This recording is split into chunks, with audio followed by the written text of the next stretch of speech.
বাংলাদেশি নাগরিকদের জন্য medical visa চালুর ঘোষণা দিয়েছেন ভারতের প্রধানমন্ত্রী নরেন্দ্র মোদী।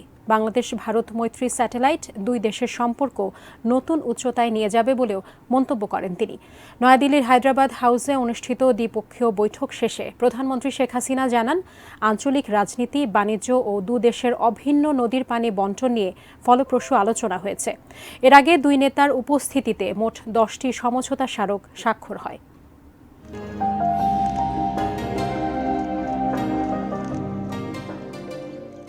রাজঘাটে ভারতের জাতির পিতা মহাত্মা গান্ধীর সমাধিস্থলে শ্রদ্ধা জানানোর মধ্য দিয়ে শুরু হয় বাংলাদেশের প্রধানমন্ত্রীর দিল্লি সফরের দ্বিতীয় দিনের কর্মসূচি।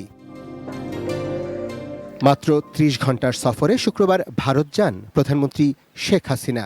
১৫ দিনের ব্যবধানে বাংলাদেশের প্রধানমন্ত্রীর একই দেশে এই দ্বিতীয়বারের সফর ইতিহাসে বিরল।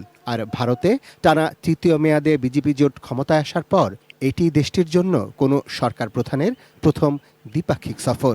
এসব নানা কারণেই শেখ হাসিনার এবারের ভারত সফর বিশেষ গুরুত্ব বহন করে। ভারতের রাষ্ট্রপতি ভবনের সামনে প্রধানমন্ত্রী শেখ হাসিনাকে উষ্ণ অভ্যর্থনা শেষে দুই নেতা যান দেশটির রাষ্ট্রীয় অতিথি ভবন হায়দ্রাবাদ হাউসে।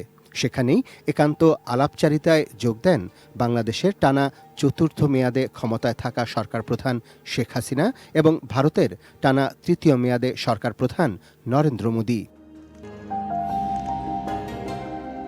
পরে দুই প্রধানমন্ত্রীর নেতৃত্বে দ্বিপাক্ষিক বৈঠক অনুষ্ঠিত হয়, যেখানে উঠে আসে দুদেশের আঞ্চলিক যোগাযোগ ও রাজনীতি, বাণিজ্যিক সহযোগিতা, ভিসা প্রক্রিয়া সহজ করা সহ নানা ইস্যু। আলোচনা হয় তিস্তার পানি বণ্টন নিয়েও।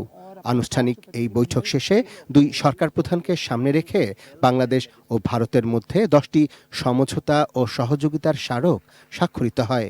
যৌথ সংবাদ সম্মেলনে যার বিস্তারিত তুলে ধরেন ভারতের প্রধানমন্ত্রী।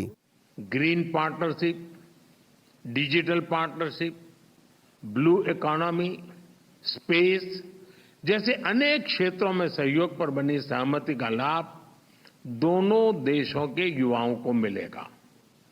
भारत बांग्लादेश मैत्री सैटेलाइट हमारे संबंधों को नई ऊंचाई देगी। हमने अपने फोकस में रखा है कनेक्टिविटी, कॉमर्स और कोलैबोरेशन। যৌথ সংবাদ সম্মেলন থেকেই ভারতের সরকার প্রধান নরেন্দ্র মোদীকে বাংলাদেশ সফরে আমন্ত্রণ জানান প্রধানমন্ত্রী শেখ হাসিনা। একই সঙ্গে তিনি জানান, স্মার্ট বাংলাদেশ ও বিকশিত ভারত দুদেশের দুই নতুন সরকারের ভিশন, যা বাস্তবায়নে দুদেশ একযোগে কাজ করবে বলেও জানান Sheikh Hasina. Congratulations to Honorable Prime Minister for his history third time as the Prime Minister. এই ঘনিষ্ঠতা এবং বন্ধুত্ব এভাবেই গড়ে উঠেছে।